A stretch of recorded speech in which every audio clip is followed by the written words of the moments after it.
biasanya dulu sholat malam itu saya yang memimpin, dan kalau saya yang memimpin tidak ada yang ngantuk, semangat semua. Ya. Terakhir istri saya melarang karena beliau sendiri kepingin diimami. Saya akhirnya sholat malamnya di sini, beberapa ikut makmum, dan istri saya mengikuti di dalam kamar, tapi dibuka pintunya. Nah, Ibu, ada teori yang menyebutkan bahwa ketika anak-anak itu kepingin mudah menangkap ilmu dan ilmunya telah bermanfaat, maka dalam proses pencariannya harus melaksanakan yang 7 hal. Pertama, al-jiddu wal muwadhabah, berkesungguhan dan ajak dalam berkesungguhan. Nomor 2, taqlilul ghida, kalau makan tidak boleh kenyang. Berdasarkan nahnu qaumun la na'kulu hatta najua wa idza akalna lam nashba. Karena al-fitnatu tudhibul fatnata, kenyang itu menghilangkan kecerdasan. Al-fitnatu turisus saqama, kenyang itu menyebabkan sakit. Al-fitnatu turisul maksalata, kenyang itu menyebabkan malas. Nomor 3, harus mudawamatu wudu. Karena al-wudu'u nurun wal 'ilmu nur, fa idza istama'an nur ma'an nur ikhtalata. Wudu itu cahaya. Ilmu yang disampaikan oleh guru-guru kita itu bersifat abstrak, bentuknya cahaya. Ketika cahaya datang diterima oleh keberadaan yang bercahaya, maka akan mudah bersenyawa, akan mudah menyatu. Nomor 4, tarkul ma'asi, tidak boleh maksiat. Al-wizru angqadadhahra, dosa itu membebani dirimu. Bagaimana kalau kita belajar di pundak kanan kiri kita ada beban 20 kiloan aja, berat Bapak dan Ibu sekalian untuk bisa mengerti. Sementara dosa itu beban psikologis yang tentunya lebih berat daripada sekadar beban konkret. Nomor 5, qiraatul Qur'ani nadhran, membaca Al-Quran dengan dilihat Al-Qurannya. Ketika kita membaca Al-Quran dengan dilihat Al-Qurannya, akan ada proses tadabbur, berpikir. Betapapun tadabburnya dalam bentuk yang paling minimal, yaitu bagaimana mengaplikasikan tajwid dan makharijul huruf dalam bentuk bacaan kita. Nomor 6, sholat malam. Nomor 7, tidak boleh jajan di luar. Tidak boleh jajan di luar. Alasannya, li'annahu aqrabu ilan najasa wa aqrabu ilal khobas. Karena jajan di luar itu lebih mendekati najis dan lebih mendekati kotor. Wa li'anna absarul fuqara'i taqa'u alaihi yuriduna ayyakulu wa la yaqdiruna ayyashtaru fazalat barakatuhu. Karena jajan di luar itu dilihat oleh sembarang mata memandang. Di antara yang memandang itu yang tidak punya uang. Ketika mereka memandang kepingin tapi tidak bisa melaksanakan kekepinginannya sebab tidak punya uang. Makanan yang terkondisikan demikian zalat barakatuhu, hilang barokahnya. Sementara sholat malam, Bapak dan Ibu sekalian, banyak hal, antara lain wahal, menurut hadis qudsi, wahal min mustaghfirin fastaghfirhu, mana dan siapa yang meminta ampunan saya ampuni. Wahal min da'in faujibuhu, mana dan siapa yang berdoa saya kabulkan doanya. Pahalanya besar Bapak dan Ibu sekalian, apalagi di tengah malam terakhir. 2 rakaat saja, raka'atani fi jawfil lailil akhir khairun minad dunya wa ma fiha. 2 rakaat di tengah malam terakhir, ya, seperti tadi malam itu, lebih baik daripada dunia dan seisinya. Al-Quran menyebutkan, wa minal laili fatahajjad bihi nafilatan lak asa yab'asaka rabbuka maqaman mahmuda. Dari sebagian malam itu bertahajudlah kamu, ya, maka hukumnya wajib bagi nabi dan bagi, tentu termasuk juga bagi penerus nabi. Penerus nabi ini ya kita ini, termasuk anak santri itu yang dipersiapkan sebagai para penerus nabi, sebagai dai. Wajib sholat malam. Nafilatan lak ay wajibatan lak. Ya.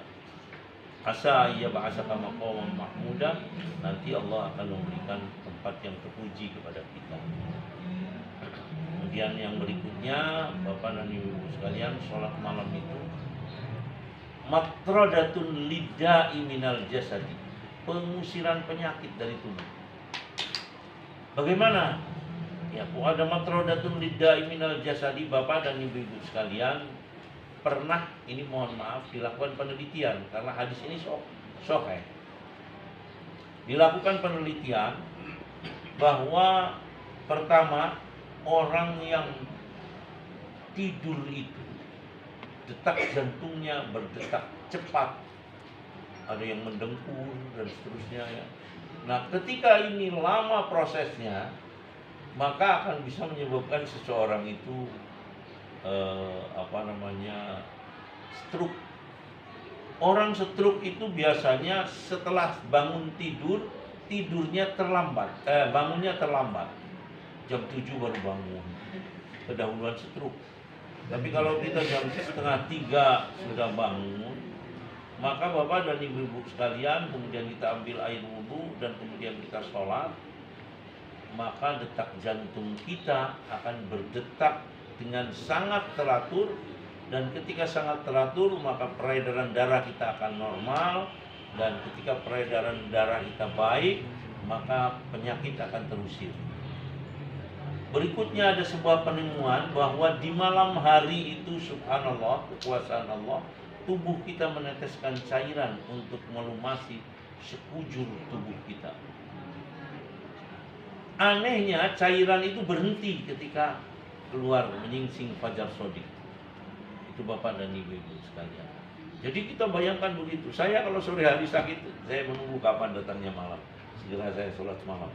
Dan setelah itu, berikutnya manhatun anil ismi, pencegahan dari perbuatan dosa. Sudahlah, terus kita sholat malam. Betapapun misalnya ada gangguan yang mengajak nauzubillah min dzalik, yang mengajak selingkuh, atau kita juga kepingin selingkuh dan lain sebagainya. Sudah, biarkan pemikiran itu terus bergejolak, tidak apa-apa, asal sholat malam kita. Asal sholat malam kita. Dan kita yakin bahwa itu adalah manhatun anil ismi, pencegahan dari perbuatan, akan dijaga. Akan dijaga. Ini guyonan Bu, ini guyonan ya. Saya ini satu saat senang pada orang perempuan. Ya, saya istikharoi. Yang ketemu istikharahnya, inna nahnu nazzalna dzikra wa inna lahu lahafidun. Ya.